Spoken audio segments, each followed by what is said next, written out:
अक्षय तृतीयाच्या शुभमुहूर्तावर जळगाव शहरात उत्साहाचं वातावरण पाहायला मिळत असून सणानिमित्त दादावाडी परिसरात भरलेल्या पुरणपोळी आणि आंबा बाजाराने नागरिकांना खास आकर्षण दिलं आहे। दादावाडी परिसरात विविध स्टॉलवर ताज्या पुरणपोळ्यांची विक्री सुरू असून अनेक महिलांनी स्वतःचे स्टॉल लावून घरगुती चवीचा आस्वाद नागरिकांना दिला आहे। गरमागरम पुरणपोळी आणि सुगंधी आंब्यांमुळे बाजारात खरेदीसाठी मोठी गर्दी उसळली आहे। आंब्यांच्या विविध जातींनी सजलेल्या या बाजारात नागरिक मोठ्या उत्साहाने खरेदी करत दिसत आहे। सणाच्या निमित्ताने घरगुती पदार्थांना आणि पारंपरिक खाद्य संस्कृतीला प्राधान्य दिलं जात असल्याचं चित्र या ठिकाणी पाहायला मिळत आहे। या बाजारामुळे स्थानिक महिलांना रोजगाराची संधी मिळाली असून सणासुदीच्या वातावरणात व्यापाऱ्यांनाही चांगला प्रतिसाद मिळत आहे। अशा पारंपरिक उपक्रमांमुळे सणाचा आनंद अधिक द्विगुणित होत असल्याचे चित्र जळगावात पाहायला मिळत आहे।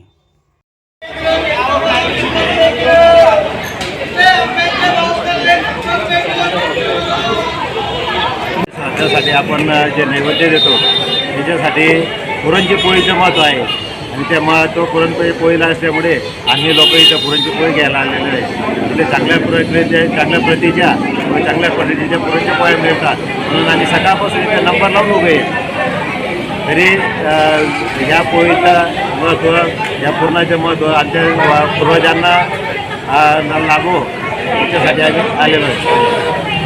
खानदेशमध्ये अक्षय तृतीया हा सण खानदेशमध्ये अक्षय तृतीया हा सण फार मोठ्या प्रमाणात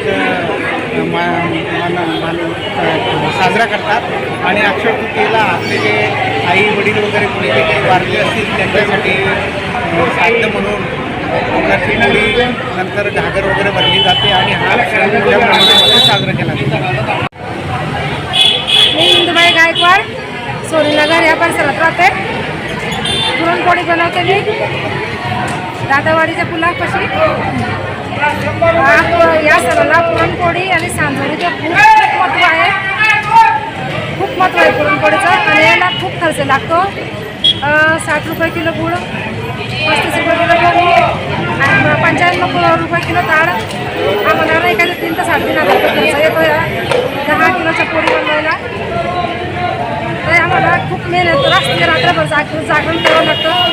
रात्रभर जागे असली सण आम्हाला मेहनत करावं लागते। मेहनत घ्यायला या पुरणपोळीला सगळ्यात जास्त मान आहे। आज सगळ्यात महत्त्व आहे आज पुरणपोळीचं। पुरणपोळीशिवाय तुझ्या आपल्याला शांती लागतच नाही। तुला आज पुरणपोळीशिवाय जेवणच नाही। वाडवडिलांचा सण असतो। सगळ्यांकडे वर्षातून एकदा वास आल्यानंतर आपण आंबे खातो, पुरणपोळ्या करतो, सांजोऱ्या डांगर वगैरे सर्व घागरवर ठेवतो आणि त्याची पूजा करून मग आपण जेवण करतो।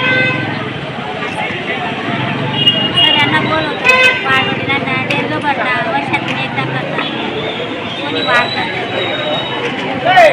त्याचं महत्त्व आहे या काही। उत्तर महाराष्ट्रामध्ये जळगाव शहरात दादावाडीमध्ये अक्षय तृतीयाचा सण असल्याने आज सर्व परिसर बिलकुल अक्षय तृतीयाचं खापरवरची पुरणाची पोळी आणि आंब्याचा रस हे खात असतात, नैवेद्य देत असतात। या ठिकाणी सर्वत्र परिसरातील गर्दी उसळलेली असून आज पूजा व आईवडिलांचे जे समजा श्राद्ध देण्यासाठी घास देण्यासाठी पुरणपोळीचा नैवेद्य घेण्यासाठी आम्ही इथे आलेलो आहोत आणि योग्य रीतीने बिलकुल इथे पुरणाची पोळी मिळत आहे।